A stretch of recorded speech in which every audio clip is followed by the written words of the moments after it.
Bonjour Pierre-Alexandre Anglade. Bonjour. L'agence de notation américaine Standard & Poor's n'a donc pas abaissé la note de la France, comme certains le redoutaient.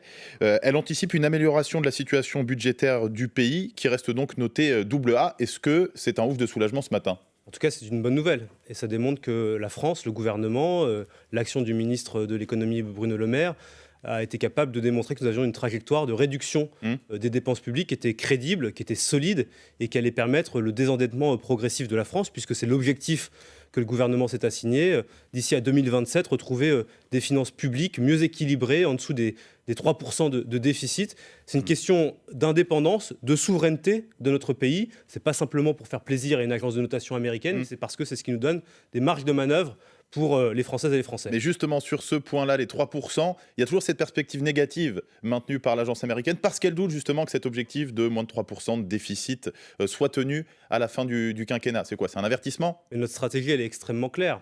Et le ministre des Finances la rappelle régulièrement. Nous voulons atteindre le plein emploi. Et pour cela, nous allons poursuivre les réformes. La réforme des retraites, la réforme de l'assurance chômage, qui sont deux réformes importantes.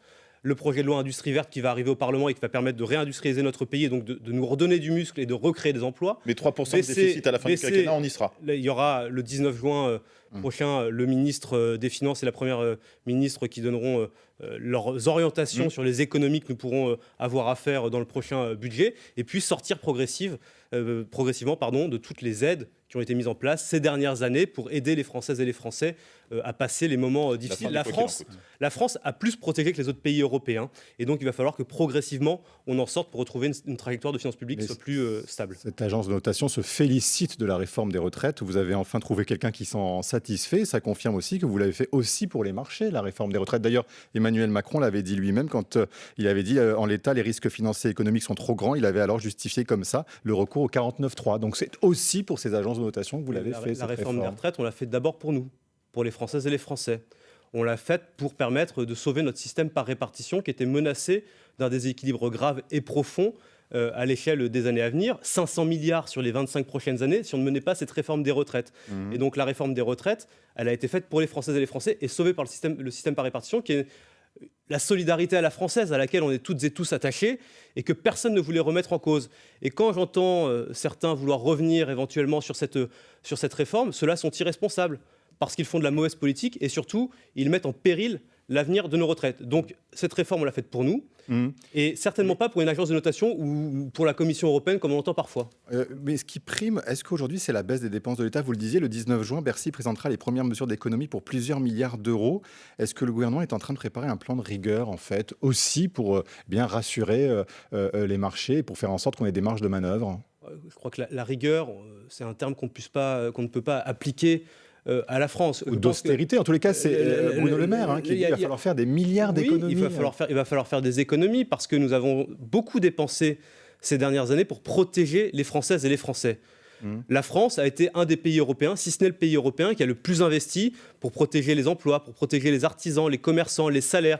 Chacune et chacun d'entre nous, au moment des confinements, a pu rester chez lui, bénéficier du chômage partiel. Tout cela, c'est l'État qui l'a financé.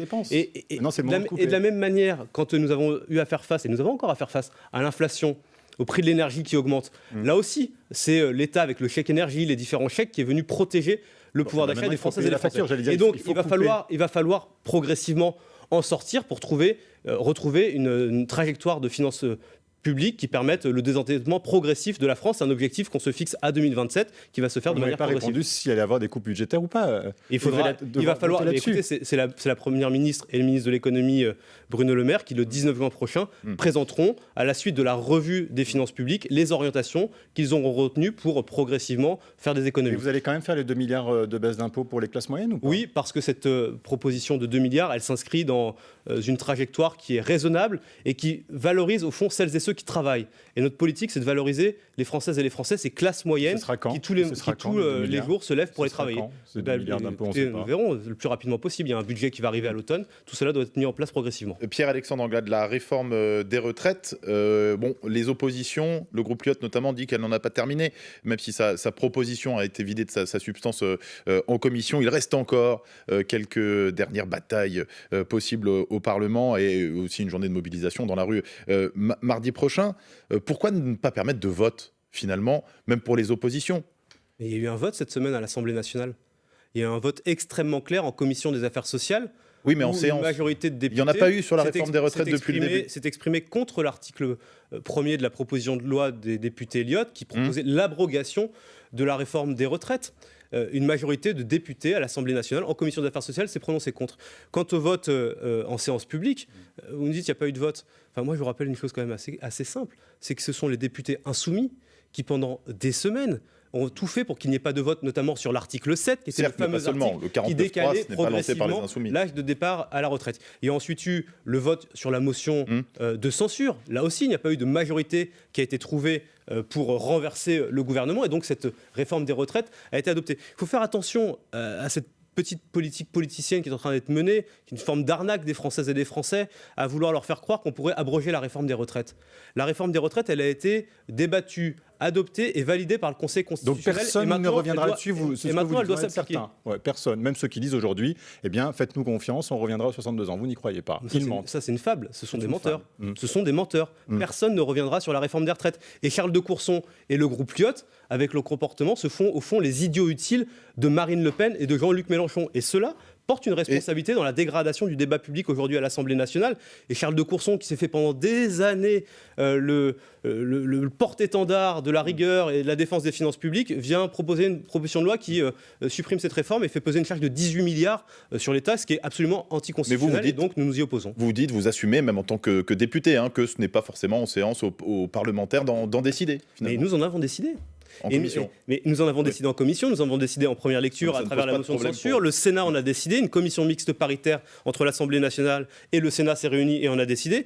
Cette réforme, elle a été validée démocratiquement par le Parlement, contrairement à ce que les oppositions de la France Insoumise et du Rassemblement National veulent faire croire. Pierre-Alexandre Anglade, on se retrouve dans un très court instant, le temps de rappeler l'essentiel de l'actualité en ce samedi matin avec Sophie Echen. C'est déjà la pire catastrophe ferroviaire dans le monde depuis 10 ans. En Inde, une triple collision de train a fait près de 300 morts et 900 blessés hier soir.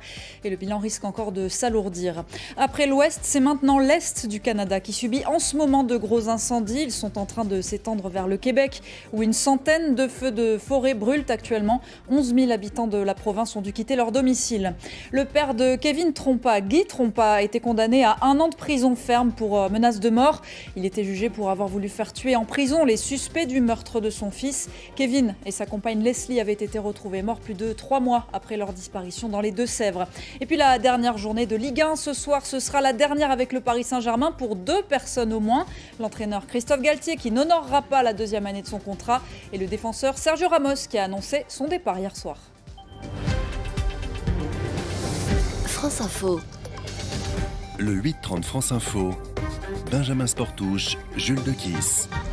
Avec Pierre-Alexandre Anglade, député Renaissance et président de la Commission des Affaires européennes de l'Assemblée nationale. Le ministre du Travail, Olivier Dussopt, qui a donc mené la réforme des retraites, sera jugé en novembre pour des soupçons de favoritisme sur un marché public. C'était à la fin des années 2000 quand il était député et maire d'Annonay en Ardèche. Est-ce qu'au prochain remaniement, il peut rester ministre dans ces conditions? Présumé innocent, certes, mais entravé dans son action, non? Je ne crois pas que le ministre du Travail soit entravé dans son action. Et d'ailleurs, il y a eu une première décision de justice qui est sur les 5 griefs qui lui étaient reprochés, on a invalidé 4.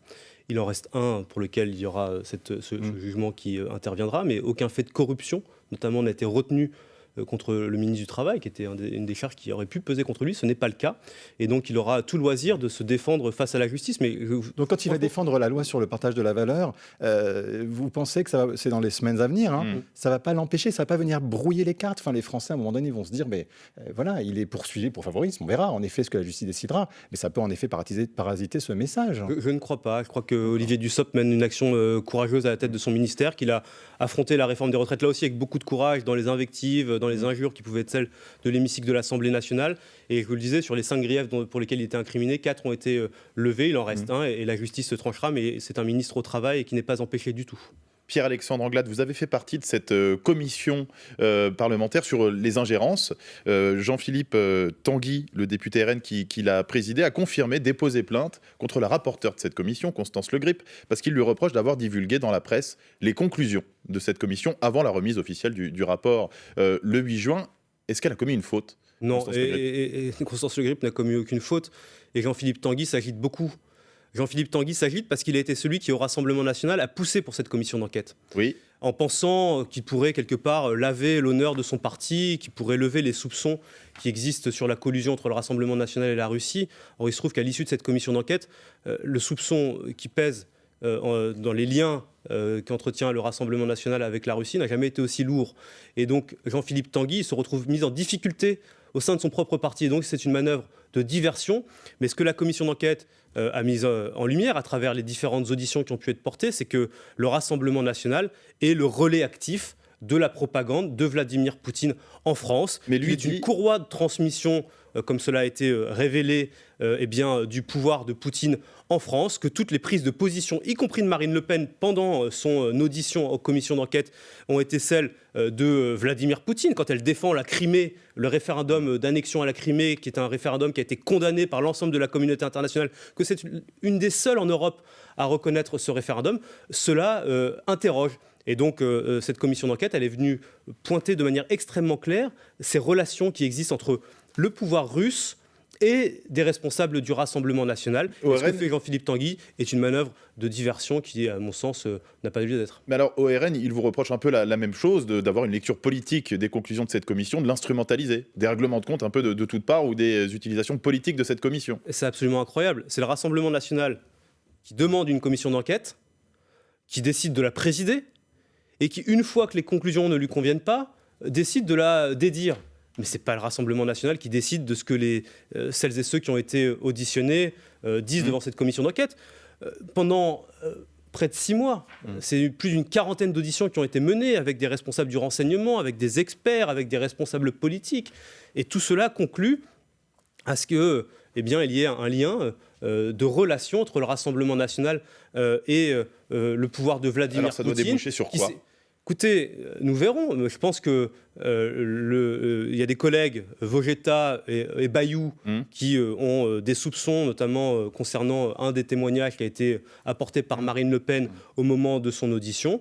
Écoutez, nous verrons les suites qui seront données. Mais il faut quand même réaliser la situation dans laquelle on se trouve. C'est-à-dire que le Rassemblement national est un parti qui, à longueur de journée, prône le nationalisme et en fait se fait le relais en France d'une puissance étrangère à travers ses prises de position. Je trouve que c'est extrêmement problématique vis-à-vis d'un parti Vous lui avez reproché d'avoir fait un prêt à l'étranger à la Russie, mais en même temps, c'est parce qu'il n'a pas eu de prêt auprès de banques françaises, le Rassemblement national. Oui, mais c'est pas rien, ça empêche aussi d'exercer le principe libre de. Oui, enfin, il y a d'autres pays que la France. Ça n'a pas empêché Marine Le Pen, par exemple, d'aller faire un prêt en Hongrie récemment. Oui, mais ce qui est intéressant, c'est quand même la conjoncture des prises de position de Marine Le Pen et de certains responsables du Rassemblement national avec les prêts et les voyages qui ont pu être les siens dans le pays. Sur l'Europe, puisque vous êtes président, on le disait, de la Commission des affaires européennes de l'Assemblée nationale, il y a une grosse actualité européenne cette semaine. Mercredi, Emmanuel Macron était en Slovaquie et puis il était en Moldavie aussi cette semaine à l'occasion du 2e sommet de la communauté politique européenne. Il a plaidé pour un élargissement aux pays de l'Est, une Europe à plus de 30 pays. Pierre-Alexandre Anglade, en même temps, quand on voit comment fonctionne celle à 27, on se dit mais comment est-ce possible ? Est-ce que vraiment on peut y arriver ? Est-ce qu'on ne met pas la charrue avant les bœufs ? Bon, d'abord, sur cette semaine européenne, c'était important de souligner que c'était l'Europe unie face à Vladimir Poutine. Vous aviez l'ensemble des dirigeants européens et au-delà de l'Union européenne qui se sont retrouvés à Chisinau, en Moldavie, qui est un petit pays mais qui est à la frontière avec l'Ukraine et qui subit de la déstabilisation, des menaces, des ingérences de la part de la Russie. C'était un symbole de solidarité des Européens, notamment souhaité par la France, à l'adresse de la présidente Maia Sandu et de ce pays. Ensuite, oui, l'Union européenne a vocation à s'élargir. Elle a vocation à s'élargir. Aujourd'hui, vous avez une dizaine de pays qui candidatent. Donc 37. Mais elle a vocation à s'élargir parce que, notamment l'Ukraine, la Moldavie, ces pays sont déjà membres de cœur de notre Union par le combat acharné qu'ils mènent pour la liberté, pour la démocratie, pour leur souveraineté. Et dans ce temps de guerre où une logique de bloc revient en Europe, notre responsabilité à nous, Européens, c'est de les arrimer à cet espace de démocratie, de liberté qui est l'Union européenne. Vous pensez dans ce contexte-là, justement ? Moi, je crois que les Françaises et les Français sont favorables au soutien à l'Ukraine. et à Mais son elle fait intégration l'élargi- et à l'élargissement. et à son intégration progressive l'élargissement, et à oui. son intégration progressive au sein de l'Union européenne, ça va pas se faire demain. Oui. C'est un très long processus. Il y a des standards à respecter, il y a des réformes à mener. Les Ukrainiens vont devoir faire de très nombreuses réformes si un jour ils souhaitent entrer dans l'Union européenne. Il faudra que la guerre soit terminée. Pierre Et Alexandre, il faudra aussi, Benjamin Sportou, si vous me permettez, juste un dernier mot, il faudra aussi que l'Union se réforme, parce que nous voyons bien qu'à 27, parfois les décisions sont difficiles à prendre.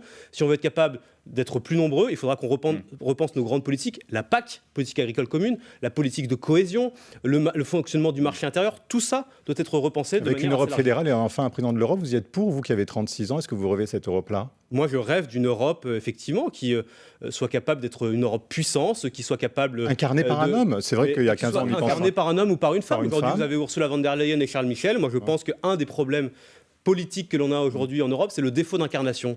Et donc oui, si ça doit passer par un homme ou une femme, un président ou une présidente de l'Europe, je pense que c'est une bonne chose à terme. Il faut qu'on soit capable de repenser nos modes de décision et notre représentation politique de nos institutions. Vous parliez du soutien à l'Ukraine avant d'être en Moldavie. Le président Emmanuel Macron était en Slovaquie pour un sommet international où il l'a redit, il faut être beaucoup plus ambitieux que jusqu'à maintenant dans le soutien militaire à l'Ukraine.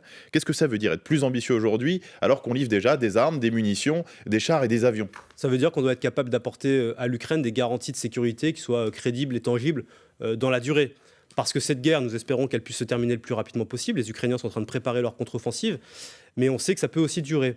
Et donc, si on veut s'assurer que les Ukrainiens soient en sécurité sur le temps long, avant qu'ils rejoignent éventuellement un jour l'OTAN, il faut qu'on soit capable de leur fournir de nouvelles armes, de nouvelles technologies, en particulier des avions de chasse. Parce qu'on va commencer à former les pilotes de chasse ukrainiens. Il faut que progressivement, les avions qui vont avec les pilotes leur soient livrés. C'est une des conditions de leur sécurité pour l'avenir. Y compris si des actions commencent à être menées en dehors des frontières de l'Ukraine, en territoire russe, même si officiellement le pouvoir de Kiev dénonce son application, mais on voit qu'il y a bien des combattants pro-Ukraine, en tout cas, qui font des incursions aujourd'hui en territoire russe. C'est pas une menace quand on livre autant d'armes? C'est une situation qui est confuse, effectivement. Le pouvoir de Kiev se défend d'être à l'origine de ces attaques. Apparemment, ce sont des attaques qui sont menées par des Russes eux-mêmes contre le pouvoir de Vladimir Poutine. Il faut évidemment faire extrêmement attention parce que nous sommes dans un contexte très inflammable et très volatile, mais il ne faut pas inverser les responsabilités dans cette guerre. Non, mais il y a si un jamais des armes agresseur et un françaises agressé. sont utilisées en territoire russe, par exemple, ça posera un gros problème selon vous? C'est la limite qu'on a toujours posée et que le président de la République a toujours posée, que ces armes ne soient jamais utilisées justement pour pouvoir atteindre le territoire russe. Merci à vous, Pierre-Alexandre Anglade, merci. député des Français de l'étranger, président de la Commission des Affaires européennes dans le 8-30 France Info.